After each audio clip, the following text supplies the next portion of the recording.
3 years ago, I accidentally became the villain of an entire neighborhood. And the strange part is, I never raised my voice, never hired a lawyer, never threatened anybody, and I definitely never planned what happened next. Yet somehow, by the end of it all, a landscaping project that had cost thousands of dollars, hundreds of volunteer hours, and a whole lot of neighborhood pride disappeared almost overnight. Now, before anybody starts picturing some angry old guy declaring war on his neighbors, that's not what this was. In fact, for most of my life, I've been the kind of person who avoids conflict whenever possible. I like quiet mornings, black coffee, open fields, and people minding their own business. That's about it.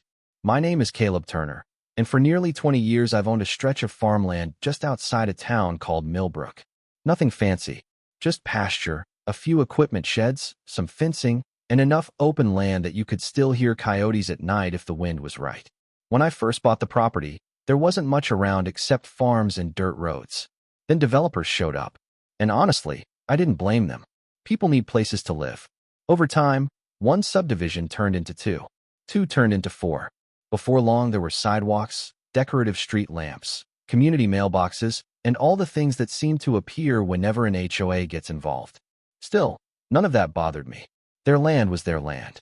Mine was mine. For years, everything worked exactly the way it should. Sometimes I'd wave at people walking dogs near the property line. Sometimes kids riding bicycles would stop and ask about the tractors. Every now and then I'd help a neighbor pull a stuck lawn mower out of a ditch. Nothing dramatic. Nothing memorable. At least that's what I thought. Then one rainy spring morning, I was driving across the north pasture checking fence posts after several days of storms. The ground was still wet, the tires were throwing mud everywhere, and I was mostly focused on looking for washouts along the fence line. That's when I noticed something strange. At first I thought they were survey stakes, just a row of little sticks sticking out of the ground. But the closer I got, the more confused I became, because they weren't stakes. They were trees, an entire row of them. Young maple saplings stretched across a section of pasture near the property boundary. Every tree had support poles. Every tree had watering bags. Fresh mulch surrounded each trunk. Whoever planted them had done professional quality work. I stopped my utility vehicle and just sat there staring. Not because I was angry. Honestly, I thought somebody had simply made a mistake. Maybe a landscaping company had misread a property map. Maybe somebody got confused about where the neighborhood ended. It happens. I actually laughed to myself and drove home thinking the issue would probably solve itself within a few days. Then a week later, I opened a community newsletter, and suddenly everything made sense. The front page featured a smiling group photo, residents holding shovels, children posing beside freshly planted trees.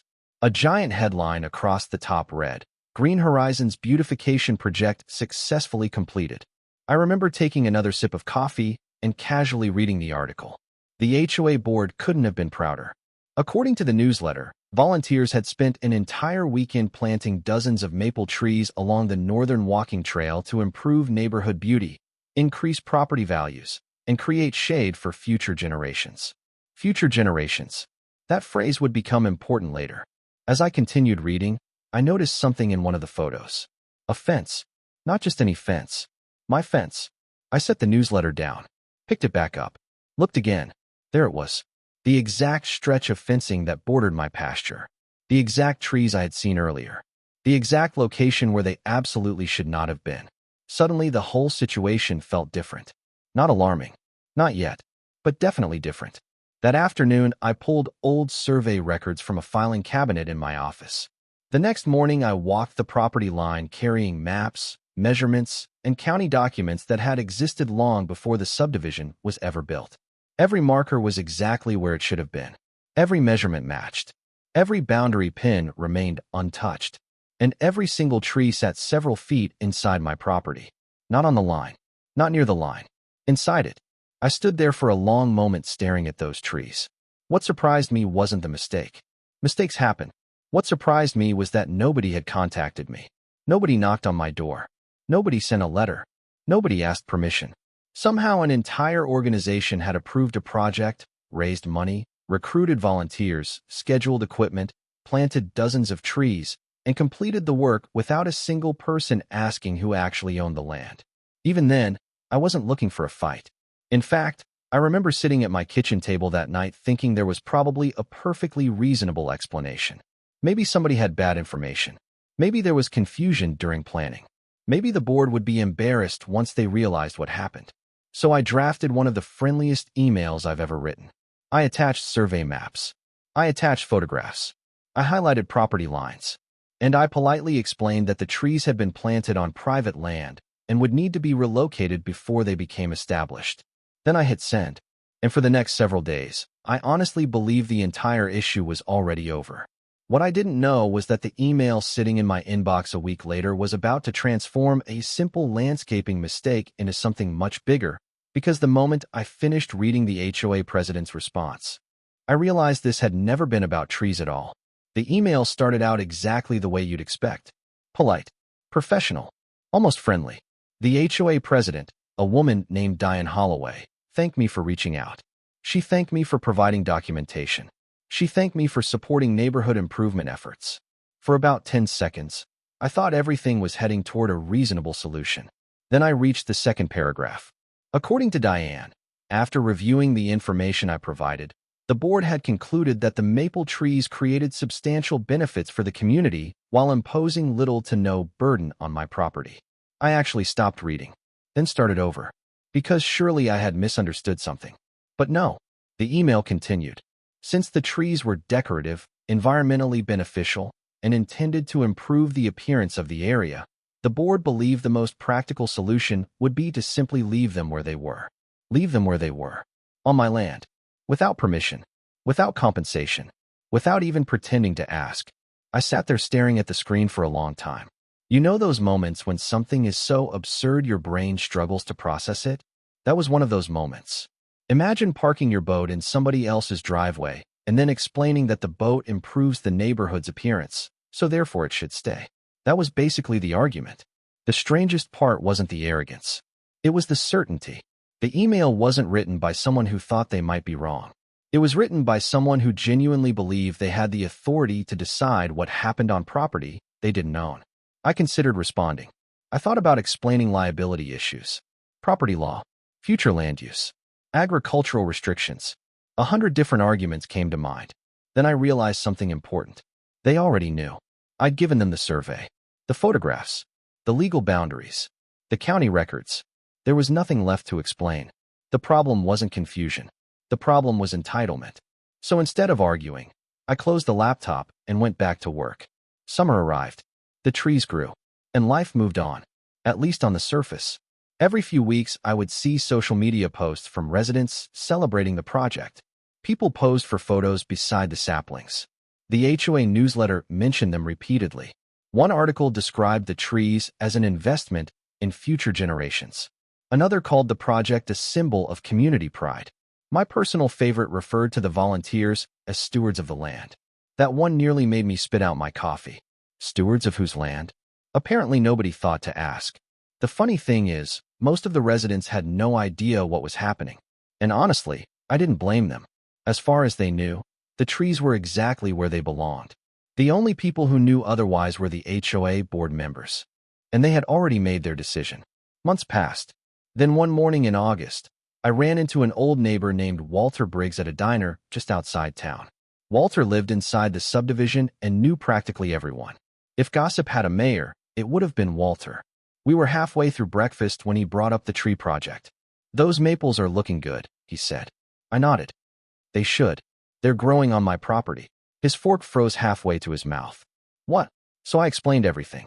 The survey, the email, the board's response, the refusal. By the time I finished, Walter was laughing so hard tears were forming in his eyes. "They actually told you they're staying?" "Pretty much." He leaned back in the booth and shook his head. "Well, that's going to end badly." At the time, I wasn't sure exactly what he meant. But eventually I figured it out. Because while the HOA was busy congratulating itself, I was busy planning fall maintenance. Every few years I rotate sections of my property for different purposes.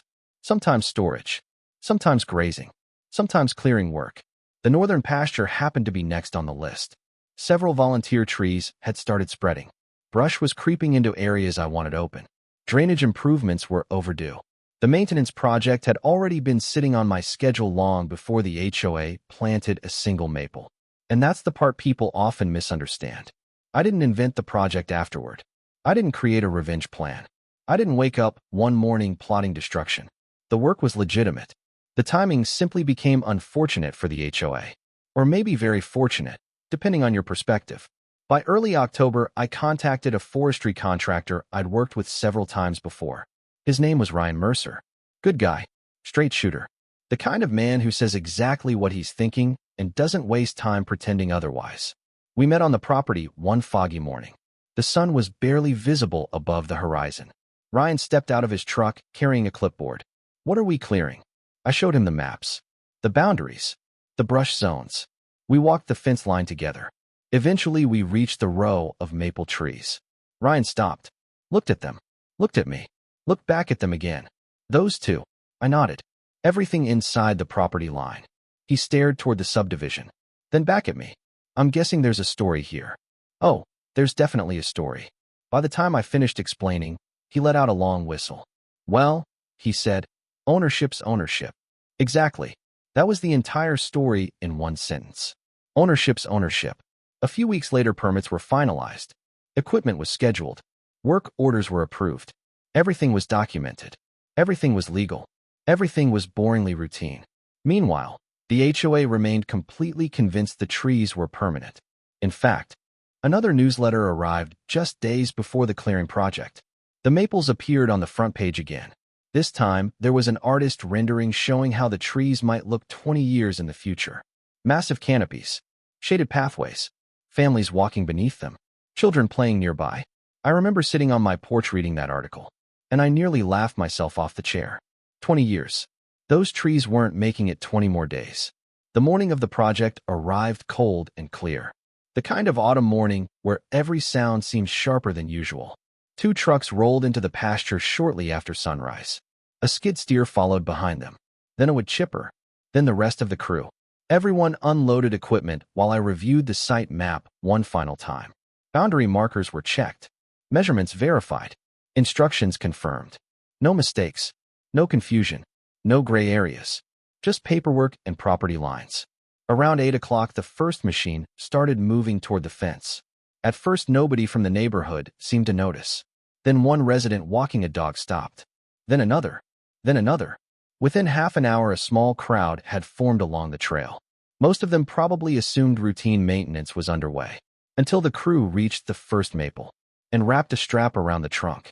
The machine backed into position, hydraulics engaged, and the tree rose cleanly out of the ground. Across the fence, I saw several heads turn at the exact same moment. Phones appeared. People started pointing.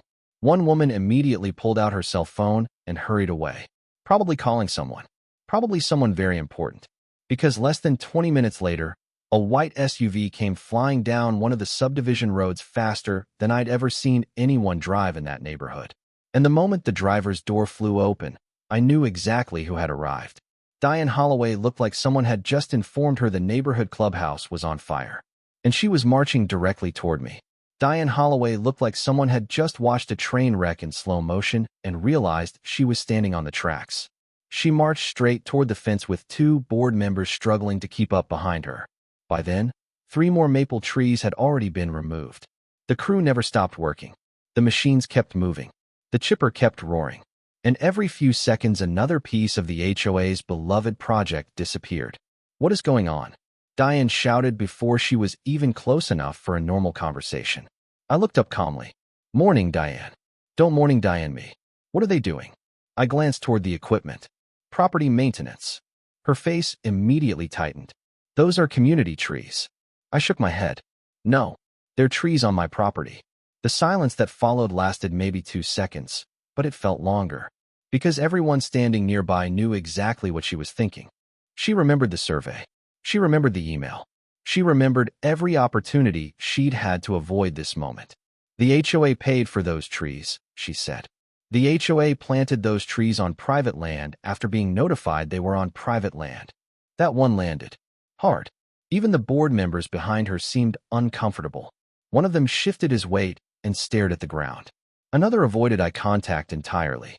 Meanwhile, the crew pulled another tree out of the soil. A few residents actually gasped. I could see the reality finally settling over the crowd. For months, they had been told a story about beautification and community spirit. Now they were discovering there was another chapter nobody had mentioned. One board member stepped forward. Surely we can discuss this before everything gets removed. I looked toward the work site. Nearly half the trees were already gone. We discussed it 6 months ago. Nobody had a response to that. Because it was true. The discussion had already happened. They simply didn't like the answer. For a moment, Diane stood there watching the remaining maples sway in the breeze. The anger on her face slowly changed into something else. Embarrassment. And honestly, I almost felt bad for her. Almost. Then she tried one last argument. Her voice softened. These trees were meant to benefit everyone. I nodded. I believe that. Then why do this? That question hung in the air. And for the first time all morning, I took a few seconds before answering. Because benefiting everyone doesn't give anyone permission to take something that belongs to someone else. Nobody spoke. Not Diane. Not the board. Not the residents. Even the answer seemed to hit harder than I expected. Because deep down, everybody knew it wasn't really about trees anymore. It was about boundaries, respect, accountability, the things people tend to forget when they're convinced they're doing something good. By noon, the final maple tree was gone. The crew finished clearing brush, leveled the soil, and cleaned the entire area so thoroughly you'd never know a landscaping project had existed there. One by one, the residents drifted away. The board members left shortly afterward. Diane climbed into her SUV without saying another word. As she drove off, I expected to feel victorious. Instead, I felt relieved. That's the best word for it. Relieved. Because carrying around an unresolved dispute for months is exhausting. And whether people realize it or not, uncertainty weighs on you. Once the last tree disappeared, so did the argument. About a week later, the HOA released another newsletter. The difference in tone was almost comical. Gone were the smiling photos. Gone were the celebrations. Gone were the promises about future generations. Instead, there was a short paragraph explaining that certain landscaping features near the northern boundary had been unexpectedly removed during private land maintenance activities. Unexpectedly. I laughed out loud when I read that. Unexpectedly. As if nobody had warned them. As if survey maps had never existed. As if reality had somehow appeared out of nowhere. Interestingly, nothing happened afterward. No lawsuit. No attorney letters. No demands for reimbursement. Nothing. Because any lawyer looking at the facts would have reached the same conclusion in about 30 seconds. The trees were planted on private property. End of story. Over the following months, I spoke with several residents from the neighborhood. Some agreed with me. Some thought I should have left the trees alone. A few felt both sides were partly responsible. But the most interesting conversations came from people who were frustrated with the HOA itself. One homeowner summed it up perfectly. He looked at me and said, "Honestly, if they'd just knocked on your door first, none of this would have happened." And he's right. That's the lesson that stayed with me. I was never against the trees. I was never against improving the community. I wasn't looking for a fight. If someone had approached me respectfully in the beginning, we probably could have found a solution. Maybe a written agreement. Maybe a different location. Maybe a compromise. But that conversation never happened. Instead, a group of people convinced themselves that because they liked an idea, permission was optional. That's a dangerous way to think, whether you're talking about land, fences, driveways, businesses, or relationships. To this day, the walking trail still runs beside my pasture. People still walk their dogs there. Kids still ride their bikes. Life goes on. The only difference is that now there's open grass where a row of maple trees once stood. And every time I drive past that stretch of land, I'm reminded how easily the whole thing could have been avoided with a simple conversation. Now here's what I'd love to know from you. If you were in my position, would you have left the trees there for the good of the community, or would you have removed them after being ignored for months?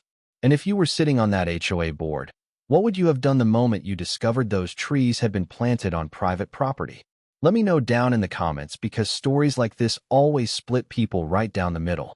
If you enjoyed this one, make sure to subscribe, share it with someone who's dealt with a difficult HOA or a stubborn neighbor, and remember, sometimes the most powerful lesson isn't delivered through punishment. Sometimes it's delivered through consequences.